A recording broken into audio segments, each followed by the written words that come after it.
Good day, everyone. I'm Mike Hampton, and this is Stewardship 365.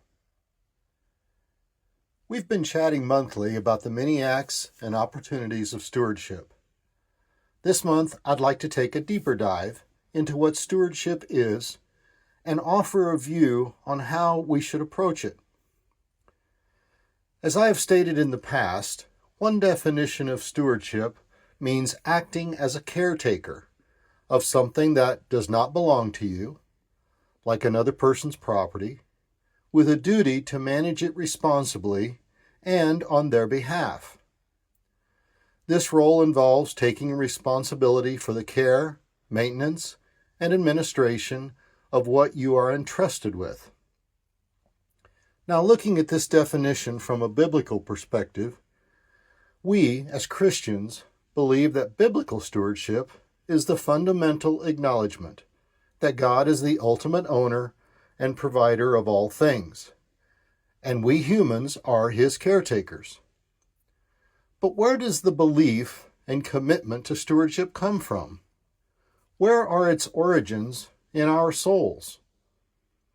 Generosity does cultivate stewardship, but there is more that drives the practice of generosity and selflessness for the Christian in my mind. Generosity and hospitality are naturally found within a steward who daily is deeply connected to God. And when you examine how we stay connected to God, we naturally turn to the daily practice of prayer. I recently read an article on prayer as an act of stewardship by Andrea Lee Kapunian, and found it very enlightening, and I wanted to share some of her thoughts about this topic. As Christian people, we see the act of praying as our daily communion between the king and the steward, where hopes and desires are shared. Prayer directs the steward's activities and reminds us of our weaknesses and limitations. We all pray and ask God to direct our stewardship opportunities. But I know for me, I still struggle with my own desires, even when I try hard to put God's needs first.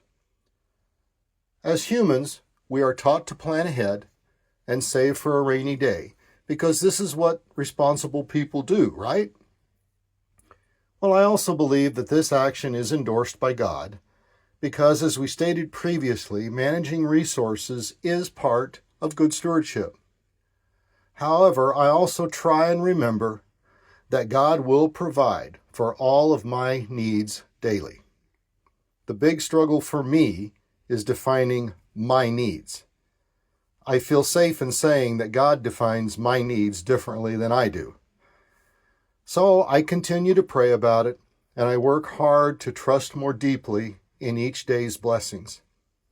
After all, God does not promise us yearly bread or monthly bread. He promises daily bread. So we should take comfort in knowing that He will provide for our every need. Effective stewardship starts with the acknowledgement that everything starts with and comes from God. Prayer, therefore, is the vehicle where such knowledge becomes reality, asking God daily for each and everything. In the hustle and bustle of daily life, my wish for you, my wish for me, really my wish for all of us, is that we might create an intentional life of conversation with God, where we freely talk with our Master, embrace our limitations and our struggles, and invite His provision.